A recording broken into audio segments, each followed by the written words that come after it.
Jake Morrison was having a normal day at Luna Prime Station. He sat at his desk in the communications room, listening to the usual radio chatter from Earth ships. The coffee in his cup was getting cold, and he thought about getting another one. Then, something strange happened. A new signal came through the speakers. It was weak and full of static, but it was different from anything Jake had heard before. The sound was not human. "Amy, come look at this," Jake called to his partner. Amy Rodriguez hurried over from her computer. She was the best at fixing broken signals on the whole station. "What is it?" Amy asked. She put on her headphones and listened. Her eyes went wide. "Jake, this is not from any human ship." The signal kept coming in waves. Sometimes it was clear, sometimes it disappeared completely. Amy worked fast on her computer, trying to clean up the sound. Her fingers moved quickly over the keyboard. Rick Hoffman, the chief engineer, walked into the room. He was a big man with gray hair and always seemed to know what was wrong with any machine. "What's all the noise about?" he asked. "We got something weird," Jake said. "Listen to this." Rick put on a spare headset. After a few seconds, he pulled it off and stared at them. "That's not human. That's not human at all." Amy had been working for 20 minutes when she suddenly stopped. "I got it," she said. The computer cleaned up most of the static. "You need to hear this." She played the cleaned signal. A voice came through the speakers. It was high and musical, nothing like a human voice. But somehow, the computer was translating the words into English. "Help us. Please, anyone who can hear this message, help us. We are the Zelani Republic. Our worlds are dying. The Vorthan Imperium has come to destroy us. We have searched our databases for anyone who might help us. We found your world, Earth, the Death World." Jake, Amy, and Rick looked at each other. Death World? What did that mean? The alien voice continued. "We know your people are dangerous. Your world is listed in our files as too deadly for normal life. But we are desperate. The Vorthans have taken 12 of our worlds. Our fleets are broken. Our people are dying. If you can hear this, please help us. We will share our technology. We will give you anything. Just please help us survive." The message gave coordinates to a star system far from Earth. It also included data about alien biology and technology, things that human scientists had only dreamed about. Amy saved everything to the computer. "We need to tell Captain Grant about this right away," she said. Captain Lisa Grant was in her office when Jake knocked on the door. She was a tough woman who had spent 15 years in space. Nothing usually surprised her, but when she heard the alien message, her face went pale. "Play it again," she said. After hearing it 3 times, Captain Grant sat back in her chair. "This changes everything. We are not alone, and someone out there needs our help. What do we do?" Jake asked. "First, we send this to Earth Command. Admiral Stone needs to hear this immediately. Then we prepare my ship. If these aliens are telling the truth, we might be their only hope." Dr. Alex Turner was the station's expert on alien life, even though he had never seen any real aliens before. When Captain Grant brought him the message, he got very excited. "This is amazing," he said. "Look at this biological data they sent. These Zelani creatures are very different from humans. Their bones are much weaker than ours. They cannot handle radiation that we think is normal. And look at this. They evolved on a world with very gentle weather and no dangerous animals." "What does that mean?" Captain Grant asked. "It means they are fragile, much more fragile than humans. No wonder they think Earth is a death world. To them, our normal life would be like living in hell." Captain Grant studied the data. "And these Vorthans who are attacking them?" Dr. Turner looked through more files. Similar biology. Weak bones, sensitive to radiation, evolved on safe worlds. Captain, I think most aliens in the galaxy might be like this. Weak compared to humans. The next day, a message came back from Earth Command. Admiral Stone's face appeared on the screen in Captain Grant's office. He looked angry. Captain Grant, you are ordered to ignore this alien message. We do not know if it is real or some kind of trap. Earth cannot risk getting involved in an alien war. Captain Grant listened to the Admiral's orders. When the message ended, she sat quietly for a long time. Finally, she made her decision. Jake, get my crew ready. We are taking the Sentinel to help these aliens. But the Admiral said no. Jake replied, the Admiral is wrong. These aliens are dying, and we might be the only ones who can save them. Sometimes you have to do what is right, not what you are ordered to do. Captain Grant's ship, the Sentinel, was a deep space explorer. It was not built for war, but it was fast and had good shields.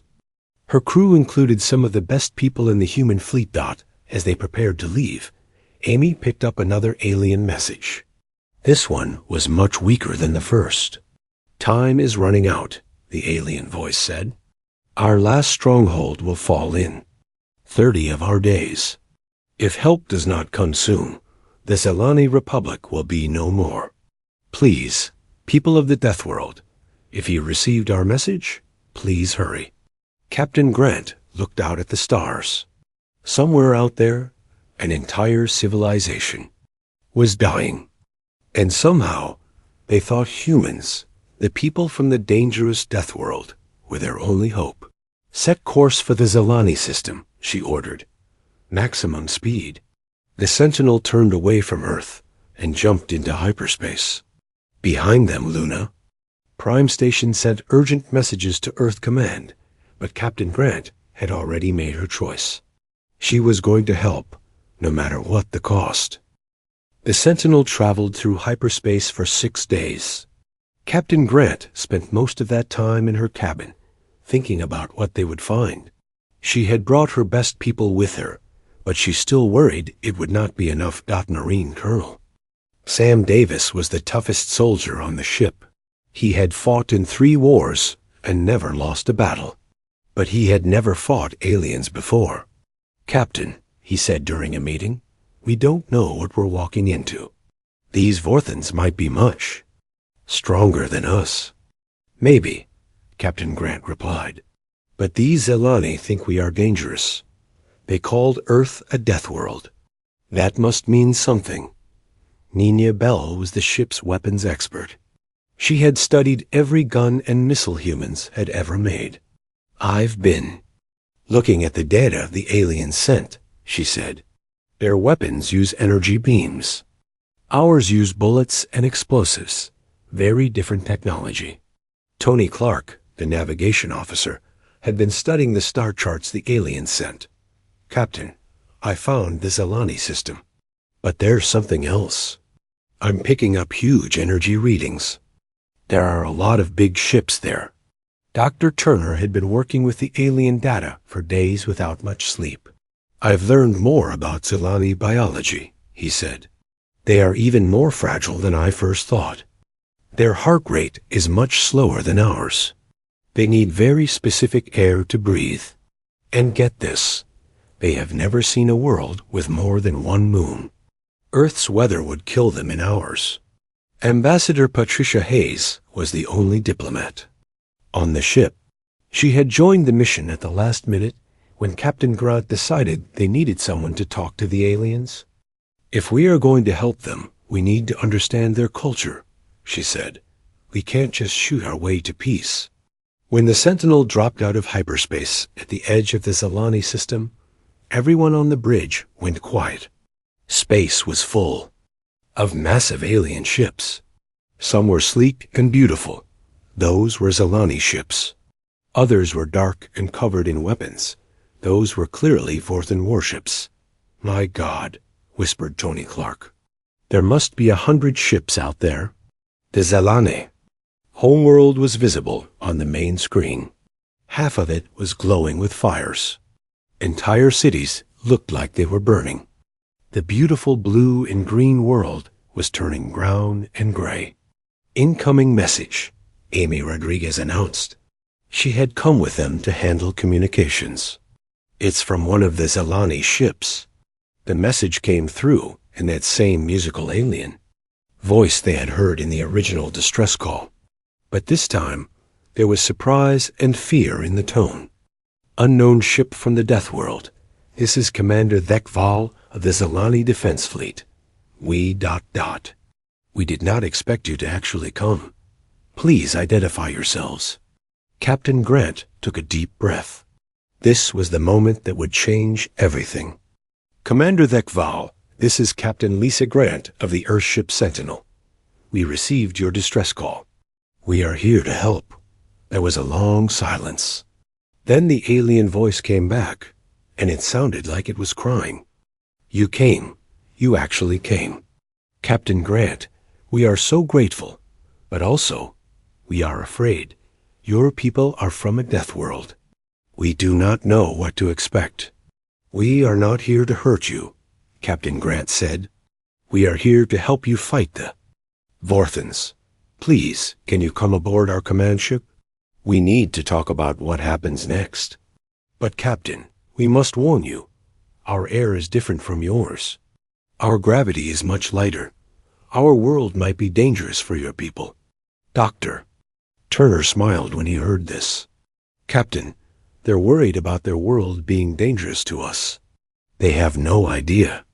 An hour later, Captain Grant, Dr. Turner, Ambassador Hayes, and Colonel Davis took a shuttle to the Zelani command ship. They wore special suits that would let them breathe Zelani air and move in their weak gravity. The Zelani ship was beautiful. Inside, everything was smooth and curved, like it had been grown instead of built. Soft lights glowed from the walls, and the air smelled like flowers. Commander Thekval was waiting for them. He was tall and thin, with pale blue skin and large eyes. His hands had 4 long fingers, and he moved very slowly and carefully. When he saw the humans, he stepped back in fear. You are so ... solid, he said. So strong-looking. Are all humans like this? We are normal humans, Captain Grant said. We are not trying to scare you. Commander Thekval led them to a meeting room. Other Zelani were there, and they all stared at the humans with fear and wonder. Dr. Turner noticed that the aliens moved like they were made of glass, very careful not to bump into anything. We need to understand each other, Ambassador Hayes said. Tell us about your war with the Vorthans. Commander Thekval showed them images on a screen. The Vorthans looked like large insects with armor like skin. Their ships were built for destroying, things not exploring. They came to our space 3 years ago, the commander explained. They said we had to join their empire or die. We tried to fight, but they are too strong. They have conquered 12 of our worlds.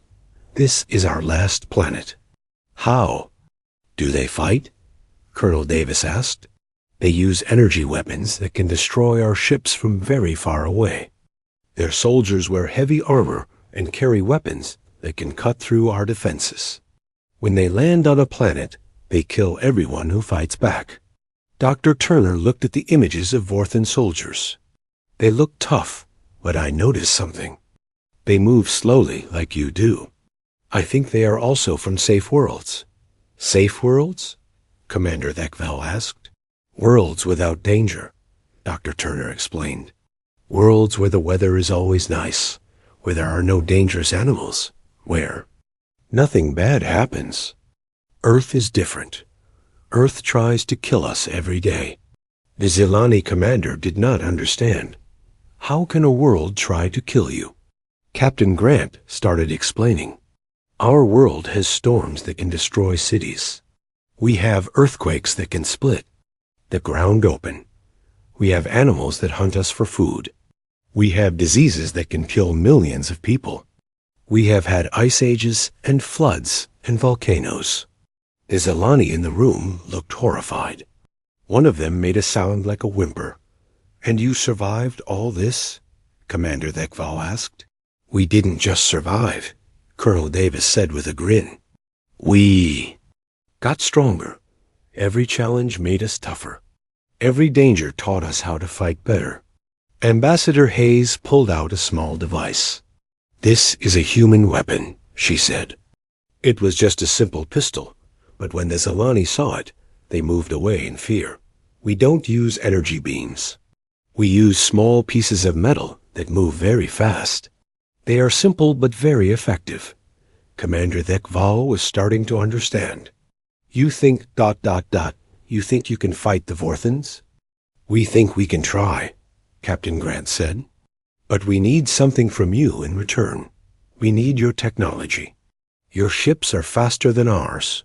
Your computers are smarter. If we work together, maybe we can save your people." Suddenly, alarms started, ringing throughout the Zilani ship. A young Zilani officer ran into the room, speaking quickly in their musical language. Commander Thekval translated. "Vorthan ships are coming this way. 3 of their cruisers have detected your ship. They are moving to attack." Captain Grant stood up. "Then it's time to see what these Deathworlders can do in a real fight."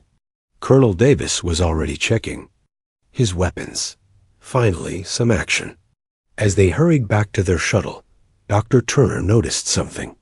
The Zilani were moving much faster now, driven by fear. But the humans were moving faster too, driven by excitement. The difference between the two species was becoming very clear. The real test was about to begin. Captain Grant and her team rushed back to the Sentinel as the Vorthan ships approached. The 3 enemy cruisers were huge, each one twice the size of the human ship. Their dark hulls were covered with weapon ports that glowed with dangerous energy. "Battle stations," Captain Grant ordered as soon as she reached the bridge. "All crew to combat positions." Tony Clark was already at his controls. "Captain, the Vorthan ships are moving fast. They'll be in weapons range in 10 minutes. "Nina." Bell was checking the ship's weapon systems. "Our missiles are ready and all guns are loaded." "But Captain, those ships are really big. I don't know if we have enough firepower." Colonel Davis was preparing his Marines for possible boarding action. "If those aliens want to fight, we'll give them one they won't forget." Dr. Turner was studying the sensor readings of the Vorthan ships. Interesting. Their energy signatures are very regular, very predictable. They seem to follow exact patterns. The first Vorthan ship opened fire while still far away. Bright energy beams shot across space toward the Sentinel, but Tony Clark was ready. He threw the ship into a wild spin that no Zilani pilot tempted. The energy beams missed completely. "They're not used to ships that move like this," Tony said with a grin. "Zilani ships probably fly in straight lines." The Sentinel fired back with a spread of missiles. The Vorthans had energy shields that should have stopped the attack, but something unexpected happened. The human missiles were not energy weapons. They were physical objects that exploded on contact. The alien shields, designed to stop energy beams, could not handle the kinetic impact. 2 missiles hit the lead Vorthan ship, and explosions bloomed across its hull. The alien ship shuddered and fell back, clearly damaged. "Their shields don't work against our weapons," Nina Bell shouted. "Keep firing." The second Vorthan ship tried to get close enough to use its energy weapons effectively. But Captain Grant had an idea. "Tony, ram them." "Ram them?" Tony asked, not sure he heard correctly. "You heard me. Full speed ahead. These aliens think we're crazy anyway. Let's prove them right." The Sentinel charged straight at the Vorthan cruiser. The alien ship tried to turn away, but it was too big and slow. At the last second, Tony spun the Sentinel around and scraped along the alien ship's hull, firing every weapon they had at point-blank range. The Vorthan ship's armor was strong against energy weapons, but human explosive shells and missiles tore. threw it like paper. Atmosphere and debris poured out of the holes in the alien ship. Colonel Davis had been waiting for this moment. Marines were going aboard. Grab your gear and follow me. Using special magnetic boots, Davis and 12. Marines walked across the outside of the damaged Vorthan ship and found a hole in the hull. They climbed inside, ready for anything. The inside of the Vorthan ship was dark and filled with smoke. The aliens inside were tall and looked like insects, but they moved slowly and carefully, just like the Zelani. When they saw the humans coming, they raised their energy weapons, but Colonel Davis and his Marines were ready. They fired their rifles, sending bullets flying down the corridors. The Vorthan soldiers had armor that could stop energy beams, but it could not stop high-speed metal. Bullets. The aliens fell quickly, unable to understand how their perfect armor had failed them. These guys don't know how to fight up close, Davis reported over his radio. They expect everything to be long-range energy weapon duels. They've never seen hand-to-hand combat. The Marines moved through the ship like a force of nature. Every Vorthan they met either surrendered immediately or was defeated in seconds. The aliens had never fought anyone who moved so fast and hit so hard. Meanwhile, the third Vorthan ship was trying to retreat. But Nina Bell had other ideas. She fired the Sentinel's main cannon, a weapon that shot a stream of metal projectiles. At incredible speed, the Vorthan ship's shields flickered and died under the constant barrage of physical impacts. Dr. Turner was watching all of this from the bridge, taking notes. Fascinating, he said. Their entire military doctrine is based on energy weapons and long-range combat. They have no defense against kinetic weapons or close combat. The first Vorthan ship, the one that had been damaged at the start of the fight, was trying to escape too. But its engines were failing, and it was moving very slowly. Captain Grant opened a communication channel to all 3 Vorthan ships. Attention Vorthan vessels. This is Captain Grant of the human warship Sentinel. Surrender now, or we will destroy you completely. There was a long pause. Then a voice came back, speaking in heavily accented English. Human ship, we do not understand. How did you defeat us so easily? Our weapons are the most advanced in the galaxy. Our ships are the strongest ever built. Maybe in your part of the galaxy, Captain Grant replied. But you've never fought someone from a Deathworld before. Colonel Davis and his Marines had taken control of the Vorthan ship they had boarded. Captain, you need to see this, Davis reported. These aliens are weak. I mean really weak. I could probably break one in half with my bare hands. And their weapons are just energy toys. No impact, no stopping power. Dr. Turner was examining the prisoners that Davis had captured. Look at this, he said to Captain Grant. Their bone structure is even more fragile than the Zelani. Their muscles are weak. They probably evolved on a world with very light gravity and no dangerous animals. On the main screen, they could see the Zelani command ship approaching. Commander Thekval's voice came over the radio, and he sounded amazed. Captain Grant, we watched your battle. In 3 years of war, we have never seen anyone defeat the Vorthans so quickly. How did you do it? We fought the way humans fight, Captain Grant answered. Fast, hard, and unpredictable. The damaged Vorthan ships were now floating helplessly in space. One was on fire, one had no power, and the third was trying to limp away at half speed. Ambassador Hayes suggested they try to communicate with the Vorthan prisoners.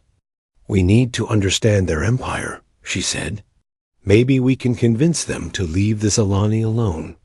Colonel Davis brought the Vorthan commander to the bridge.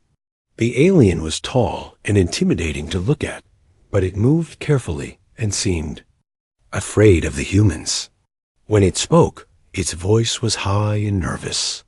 I am Sub-Commander Zenth of the Vorthan Imperium, it said. I demand to know what you are. You are not in our databases. You should not exist. We are humans, Captain Grant sighed. We come from Earth. The alien's large eyes went even wider. The Forbidden World, the Death World, but that is impossible. Nothing intelligent can evolve on such a dangerous planet. Dr. Turner stepped forward. Not only did we evolve there, we thrived there. Every day on Earth is a battle for survival. It made us strong. Sub-Commander Zenth looked around at all the humans on the bridge. Your species is unnatural. You move too fast. You fight without honor. You use primitive kinetic weapons instead of proper energy beams. Primitive? Nina Bell laughed. Your fancy shields can't stop a simple bullet. Which one of us is really primitive? The Vorthan commander seemed confused. But energy weapons are more advanced. They are cleaner, more precise. Kinetic weapons are what primitives use. Maybe, Colonel Davis said, but primitives win fights. Captain Grant made a decision. Sub-Commander Zenth, you're going to send a message to your fleet. Tell them that the humans are now protecting the Zalani. Any Vorthan ship that attacks a Zalani world will have to deal with us. The Imperium will never accept this, the alien said. We will send our entire fleet to destroy you. Good, Captain. Grant replied. Let them come. But first, they should know what happened here today. 3 of your best ships were defeated by 1 human vessel. What do you think will happen when our entire fleet arrives? Sub-Commander Zenth looked shocked. Your entire fleet? How many ships do you have? Dr. Turner smiled. Earth has 7 billion humans. How many ships do you think we can build if we need to? The Vorthan commander's face turned a pale green color. 7 billion? That is impossible. No Death World can support that many intelligent beings. You keep learning new things about humans, Captain Grant said. Here's another one. We don't give up. Ever. If you want a war with us, you'll get one. But it won't end until every Vorthan ship is destroyed or surrendered. As the Sentinel began repairs and prepared to send messages back to Earth, the crew realized that everything had changed. They had just won humanity's first battle against an alien empire. But they also knew it would not be the last. The galaxy was about to learn what happened when someone threatened the friends of a Death World species. The message from Captain Grant reached Earth 6 days after the battle. It arrived at Luna Prime Station, where Jake Morrison was still on duty. When he saw the signal strength and the amount of data, he knew something big had happened. Admiral Stone was in a meeting with the Earth Defense Council when Jake's urgent message interrupted them. The Admiral's face went from annoyed to shocked as he read the report. Ladies and gentlemen, Admiral Stone said to the council members, we are no longer alone in the universe, and we are at war. The video message from Captain Grant played on the big screen. It showed the battle with the Vorthans, the alien prisoners, and the burning Vorthan ships. Most shocking of all, it showed how easily the human weapons had defeated. The alien technology General Rachel Murphy, head of the Earth Defense Forces, was the first to speak. Admiral, if what Captain Grant says is true, we need to mobilize immediately. This Vorthan Imperium has hundreds of ships. But look at how easily we beat them, said Admiral Kevin Brooks, who commanded the colonial fleet. Our weapons went through their shields like they weren't even there. Dr. Helen Price, Earth's top scientist, was studying the alien biological data. This is remarkable. These aliens are physically weak compared to humans. Their bone density is 1/3 of ours. Their muscle mass is minimal. They evolved on worlds with light gravity and no environmental dangers. The President of Earth spoke from the main screen. What are you telling me, Doctor? I'm telling you that humans may be the toughest species in the galaxy. What we consider normal living conditions would be deadly to most alien races. We are literally Deathworlders. Within hours, The news had spread across Earth. Humanity was not alone, and somehow they were the dangerous ones in the galaxy. The reaction was swift. An overwhelming Captain Frank Collins of the carrier Yorktown was eating breakfast when the alert came through. All Earth Defense Force ships were ordered to prepare for immediate deployment to alien space. Frank had been in the military for 20 years, but he had never prepared for a war against aliens. "Sir," his communications officer said, "we're getting volunteers from everywhere. Military, civilian, corporate fleets. Everyone wants to help." Commander Julie Martinez had been commanding a patrol squadron near the outer colonies when the orders came.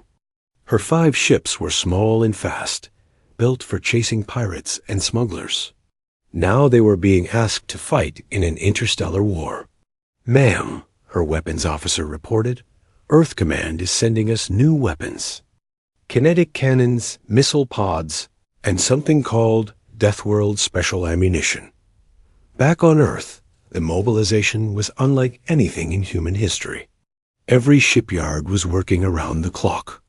Military vessels, cargo ships, mining barges. Even luxury yachts were being fitted with weapons and faster-than-light drives. The Zelani refugees who had managed to escape to Earth were amazed by what they saw. Theckener, a Zelani engineer, worked with human scientists to upgrade their ships. "Your people are incredible," Theckener told Dr. Price. "In 3 years, we could not build enough ships to fight the Vorthans. In 3 days, you have created fleet larger than ours ever was." "That's what happens when you threaten our friends," Dr. Price replied. "Humans don't like bullies." The weapon upgrades were simple but effective. Human kinetic weapons were installed on every ship. The Zelani energy technology was combined with human engineering to create hybrid systems that were both advanced and brutal. Admiral Stone stood on the bridge of his flagship, the Enterprise, and watched as the massive fleet assembled in Earth. Orbit. There were over 300 ships, from huge military cruisers to small fighters flown by civilian volunteers. "Sir," his aide reported, "the fleet is ready. We have ships from every nation on Earth, plus colonial militias, corporate, security forces, and private volunteers." "How many people total?" Admiral Stone asked. "Over 50,000, sir, all volunteers." Meanwhile, back in Zelani space, Captain Grant was working with Commander Thekfall to establish hidden bases. The plan was to use asteroids and dead planets as staging areas for guerrilla attacks. These locations would kill most species, Dr. Turner explained to the Zelani commander. High radiation, extreme temperatures, toxic atmospheres. But humans can survive here with basic protective gear. Colonel Davis was training Zelani volunteers in human combat tactics. It was not going well. The aliens were too fragile and too afraid of getting hurt to be effective soldiers. "They're not cowards," Davis reported to Captain Grant. "They're just not built for fighting. Their whole civilization developed without warfare. Then we fight for them," Captain Grant decided. "We hold the line until the Earth fleet arrives." Amy Rodriguez had been monitoring Vorthan communications. "Captain, I'm picking up a lot of chatter from their main fleet. They're definitely planning something big. I count at least 200 ships moving this way. The first Earth reinforcements arrived 2 weeks after the initial battle. Commander Martinez led a squadron of modified patrol ships that had been fitted with the new hybrid weapons. "Captain Grant," Martinez reported, "it's good to see you. We brought supplies, weapons, and some very angry Marines who heard about the fight you had." The Marines were led by Sergeant Pete Johnson, a veteran of the colonial wars. "Ma'am, we heard these aliens think they can push around humans. We're here to explain why that's a bad idea." More ships arrived every day. Captain Collins brought the Yorktown and its fighter squadrons. The civilian volunteers came in converted cargo ships and mining vessels. armed with improvised weapons, but crewed by people who were eager to fight. The Vorthans were watching all of this from their distant fleet. Sub-Commander Zenth, who had been released to carry Captain Grant's message, reported to his superiors about what he had seen. Fleet Commander, the humans are not like any species we have encountered. They are physically powerful, mentally aggressive, and completely unpredictable in combat. Fleet Commander Zathkal listened to the report with growing concern. You say they defeated 3 of our cruisers with 1 ship? Yes, sir, and now they have hundreds of ships. Our intelligence suggests their homeworld has billions of inhabitants, all of them potential soldiers. Impossible. No world can support that many dangerous beings. Sir, their world is classified as a Class 12 death world in our databases. Extreme weather, dangerous fauna, high radiation, seismic instability. By all logic, intelligent life should not exist there. Fleet Commander Zathkal made his decision. We will crush them before they can establish a foothold. Send the entire battle fleet. I want every human ship destroyed.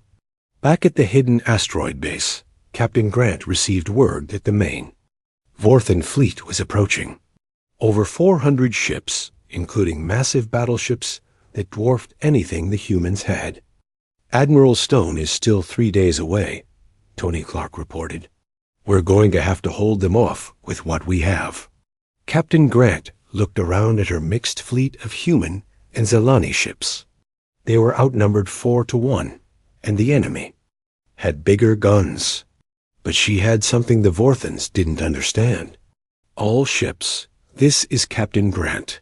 In 3 days, we're going to fight the biggest space battle in human history.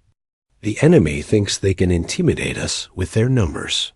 They think we'll surrender when we see their massive fleet. She paused, looking out at the stars where the Vorthan fleet was approaching.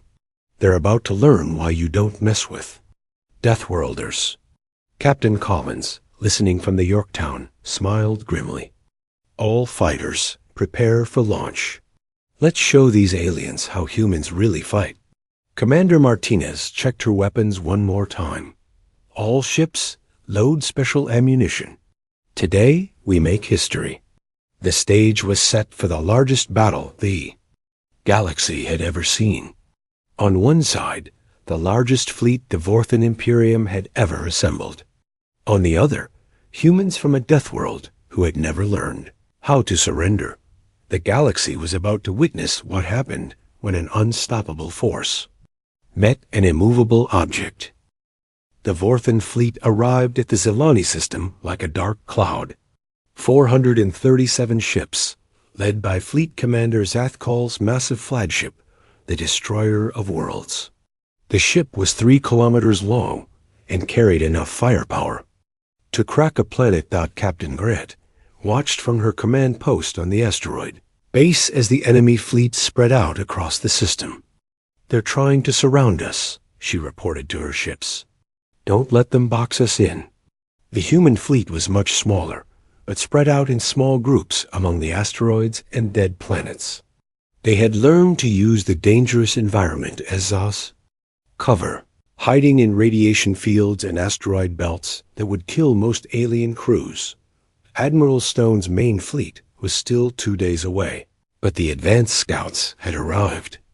Captain Ryan Mitchell commanded a fast cruiser called the Defiant, and he brought news that made everyone smile. Captain Grant, the Admiral, sends his regards. He also sends this message. Earth is coming, and we're bringing friends. Friends? Captain Grant asked. Yes, ma'am. Turns out the Zelani weren't the only ones asking for help. We've got messages from 6 other alien species that want to join the fight against the Vorthans. The galaxy is getting tired of bullies. Fleet Commander. Zathkal opened communications to all human ships. His voice was deep and threatening. Humans of the Death World, you are surrounded and outnumbered. Surrender now, and we will kill you quickly. Continue to resist, and we will make your death slow and painful. Captain Grant responded immediately. Fleet Commander, this is Captain Lisa Grant. We have a counteroffer. Leave this system now, and we won't have to embarrass you in front of your entire fleet." There was silence for a moment. Then Zathkal's laughter echoed across the communication channels. "You have less than 100 ships. We have over 400. What can you possibly do to us?" "You're about to find out," Captain Grant replied. Battle began when Colonel Davis, now commanding a converted mining ship, launched the first attack. His ship charged straight at a Vorthan battleship, firing every weapon he had. The alien crew panicked as kinetic shells tore through their energy shields and smashed into their hull. "Remember," Davis called to his crew, "these aliens fight like they're in a video game, all long range and fancy. We fight like we're in a bar fight, close, dirty, and personal." Commander Martinez led her squadron in a wild charge through the Vorthan formation. Her small, fast ships darted between the massive alien vessels, firing missiles and machine guns at point-blank range. The Vorthan ships tried to target them, but their weapons were designed for long-range combat and couldn't track the rapidly moving human fighters. Captain Collins launched every fighter from the Yorktown. The small human craft swarmed over the Sioux. Vorthan ships like angry wasps, too small and fast for the big alien guns to hit effectively. "This is insane," reported one of the Vorthan ship commanders. "These humans fight without any strategy. They just attack everything at once." "That is their strategy," Fleet Commander Zathkal replied grimly. "They are creatures of chaos." Dr. Turner, watching from the command center, was taking notes on the battle. "Fascinating. The Vorthans expect orderly combat with rules and formations. They can't handle the human approach of attack everything that moves."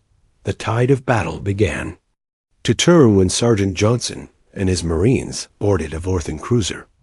Using the same tactics that had worked before, they cut through the alien defenses like they weren't even there. "These aliens can't fight up close," Johnson reported. "Their weapons are useless in narrow corridors, and they move like they're underwater." But the humans were still outnumbered 4-1. For every Vorthan ship they destroyed, 2 more took its place. Captain Grant knew they couldn't hold out much longer. Then the miracle happened. "New contacts," Amy Rodriguez shouted. "Massive fleet approaching from hyperspace." Admiral Stone's voice came over the communication system, strong and clear. "All human ships, this is Admiral Stone aboard the Enterprise. Earth sends its regards." The Earth fleet dropped out of hyperspace in perfect formation. 300 ships, led by the massive battleship Enterprise, with Admiral Stone commanding from the bridge. Behind them came ships from 6 different alien species, all united in their hatred of the Vorthan Imperium. "My God," whispered Fleet. "Commander Zathkal, how many ships do these humans have?" But Admiral Stone wasn't finished. "All ships execute Plan Deathworld." What happened next became legendary throughout the galaxy. The human fleet didn't attack in neat formations like civilized species were supposed to. Instead, they attacked like a pack of wild animals. Mining ships rammed Vorthan cruisers. Cargo vessels opened their holds and launched clouds of metal debris that tore through alien hulls. Even civilian yachts joined the fight, using whatever weapons they could find. General Murphy, commanding the ground forces, led Marine battalions in boarding actions against the largest Vorthan ships. The aliens had never faced anything like human close combat specialists.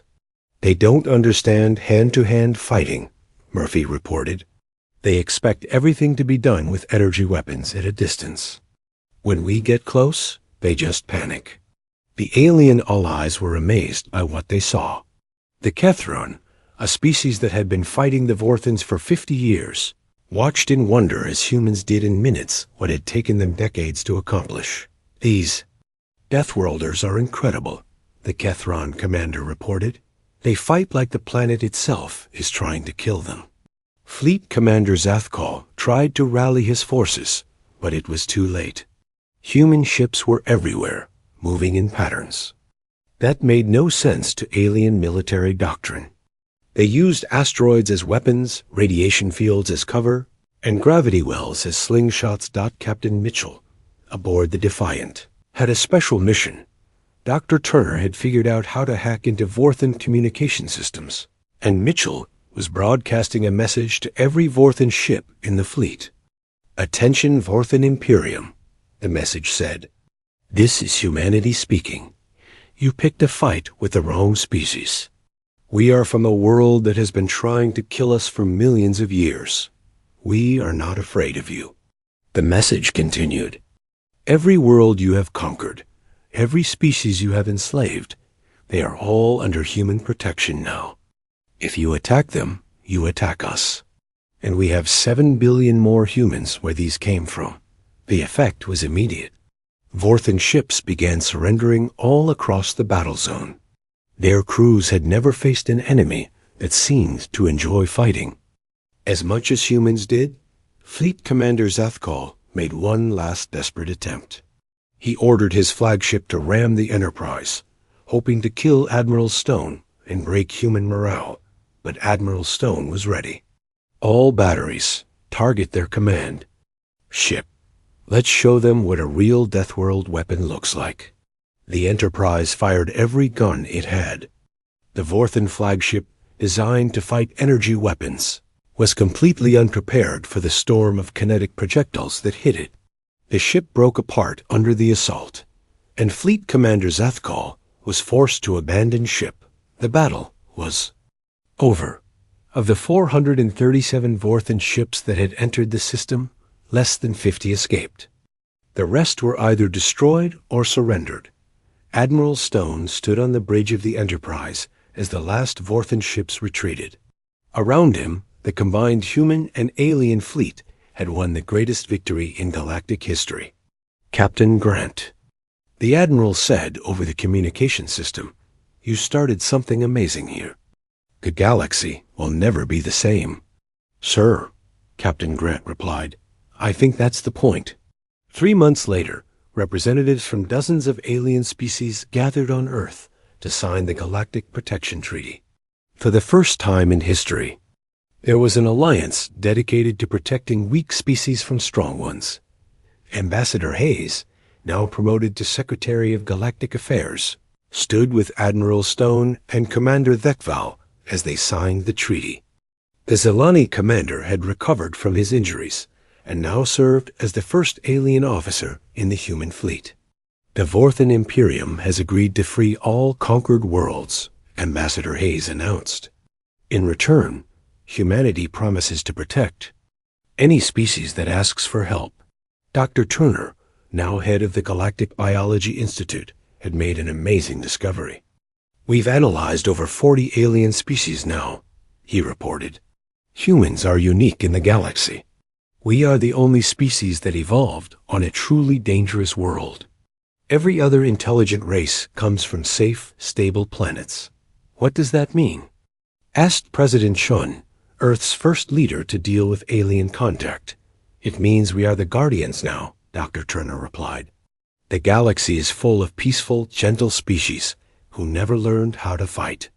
And there are predator empires like the Vorthans who prey on the weak. But now the weak have protectors." As the ceremony ended, Captain Grant stood with her crew on the observation deck of Luna Prime Station. Below them, Earth turned slowly in space, looking peaceful and blue. "Hard to believe," said Colonel Davis, "that this little planet scared an entire galactic empire." "Not the planet," Captain Grant corrected. "Us, we scared them. A species that learned to survive in hell itself." Jake Morrison, now promoted to Admiral and commanding the new Galactic Defense Force, joined them at the window. "The Vorthans were right about one thing," he said. "Earth is a death world. But they were wrong about what that means." "What do you mean?" asked Amy Rodriguez. Jake smiled. "They thought a death world, Cree.